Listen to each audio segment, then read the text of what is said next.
Hewett here to read chapters 10 through 12 of Saving Winslow. Chapter 10, Freeze That Scene. One time in the middle of summer, a year or two earlier, Louis was walking down the road on his way into town. He stopped near a batch of tall sunflowers blooming beside a white fence.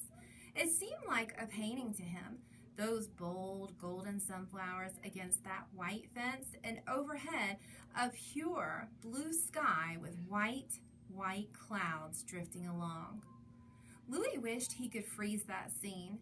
Then, as he stood there perfectly still, a bird floated down and landed on one stalk. The bird was a deeper blue than the sky. What shade was that? Instantly, the name Indigo Bunting came to his mind. He must have seen a bird by that name in a book, but he couldn't think when or where that might have been. And now the scene appeared even more perfect to him. An indigo bunting atop a golden sunflower beside a white fence beneath a blue sky with drifting white clouds. He felt supremely happy standing there. On he went into town to buy bread and milk. Before he reached the store, he passed the small park, and on one bench near the walkway lay a disheveled, thin man in a tattered army jacket. He appeared to be asleep. One arm was across his chest and the other hung low to the ground.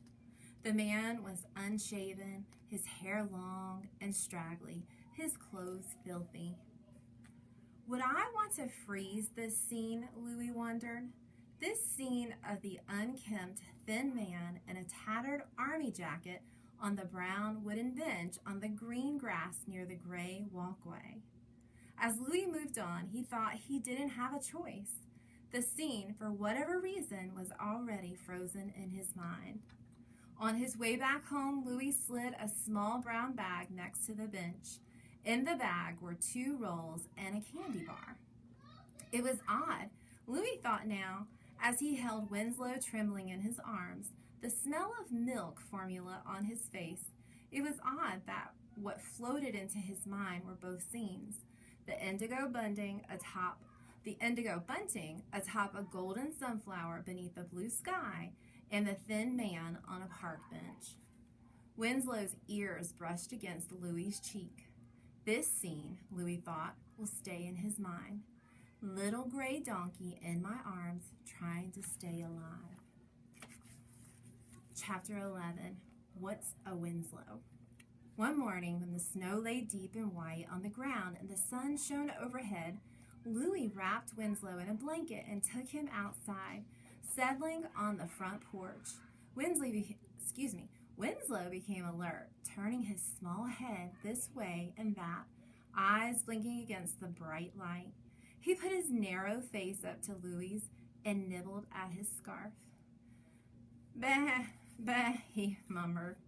"Bah, bah, bah." It made Louis laugh. It was the first time the donkey had managed that sound.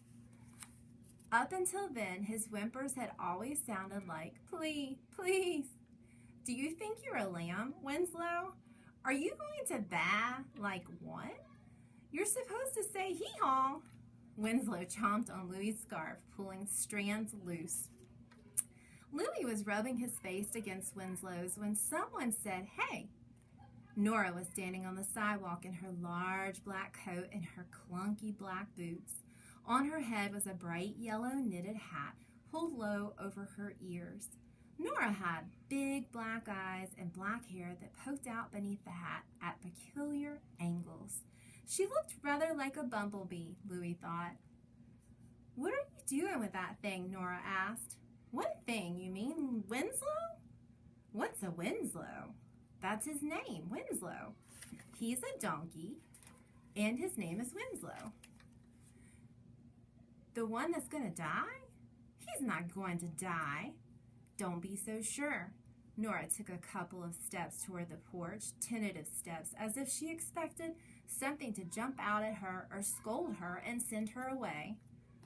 "Want to hold him?" "No." "Why would I want to do that?" "'Cause he's really soft." "No." "Oh," Nora said, It makes a noise. She had smiled automatically, but then caught herself and removed her smile. Winslow raised his nose in the air, smelling the air around this visitor. Within the blanket, his legs pedaled. "He's squiggling," Nora observed. "I think he wants to get down on the ground. But I don't know. It might be too cold for him." Nora was now standing at the bottom of the porch steps. "You could try it, maybe. You could set him down on the shoveled part and see what happens, maybe, if you want or not." Louie unwrapped the blanket and set spindly Winslow down. He wobbled, his long legs bending this way and that until he managed to stand upright. Winslow turned toward Nora and took 2 steps, stopped, tottered, and then stumbled the rest of the way. He leaned against her, nudging her boots until Nora leaned down and patted Winslow's head. "I think he likes you," Louie said. No, she patted Winslow again. "You think? Nah, donkeys just do that. I bet. Stumble at anybody." "Maybe." "Well, I gotta go. Here, you better wrap him up again. You know what I bet?" "What?" "I bet you could let him run around inside the house. I mean, like upstairs instead of the basement, if you put diapers on him." "Yeah, I heard about some lady who did that with a lamb, so it doesn't stink up your house and make a mess." "Diapers?" "Yeah, diapers. I gotta go." Louie watched her leave in her big black coat and boots and that bright yellow hat. Chapter 12. Here Comes Trouble. The ramble of Uncle Pete's old blue truck announced his arrival. Uncle Pete was a large man, tall and stout, with mammoth hands and feet.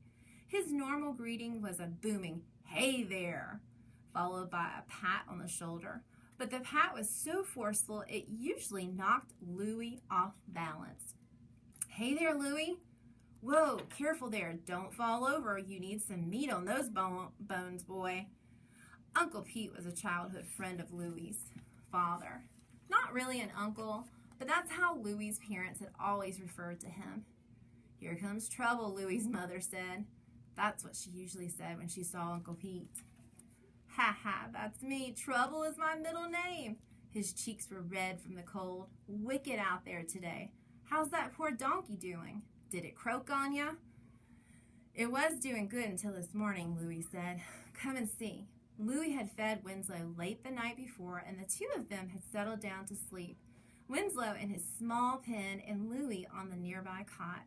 Usually the donkey woke him up around 4 a.m. for another feeding, but Louie had slept soundly through the night without hearing Winslow. When Louie did wake, it was almost 7 o'clock, and he felt relieved. Now maybe Winslow would continue to sleep through the night. For the past week, Louie had been groggy all day long, never feeling fully awake, always feeling as if he could fall asleep sitting up. When he opened the pen, Winslow did not scramble to his feet or turn his head toward Louie as he usually did. He made no sound. No pleases, no bass. He was lying on his side, his breathing shallow. When Louie lifted him, Winslow slumped in his arms, still not waking. Louie rubbed his sides with the blanket and dipped a cool cloth against his face.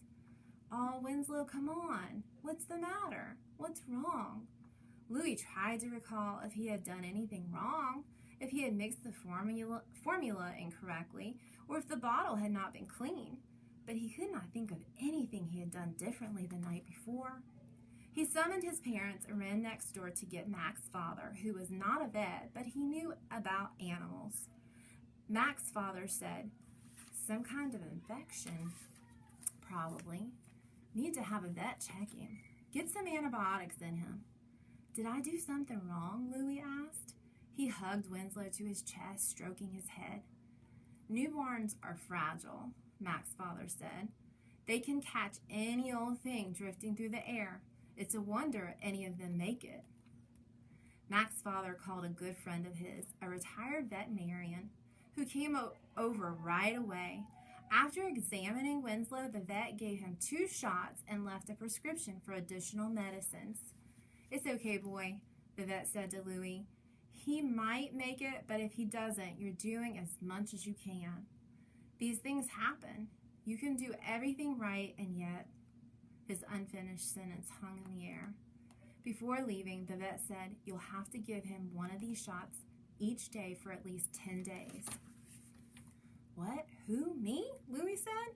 I'll show you how. My grandson can do it, and he's only 9. Give a shot? You want me to give a shot? Watch. He showed Louis how to fill the syringe, check the level, tap it to release air bubbles, insert the needle, and release the medication. Practice on an orange. You'll be fine. But you can do it. By the time Uncle Pete arrived later that day, Winslow was a little more alert. He had taken a few ounces of milk and had opened his eyes, but he still had not stood and was still breathing shallowly. Uncle Pete touched Winslow gently, his huge hand enveloping the donkey's body. Yep, he said.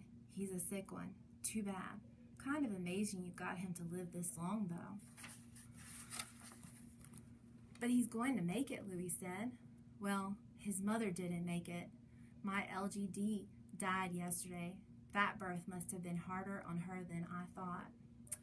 But Winslow will make it, Louis insisted. He will. He will. Later that day, Louis remembered that Gus had once told him that LGD meant little gray donkey. Winslow, you are my LGD, and you're going to make it, right?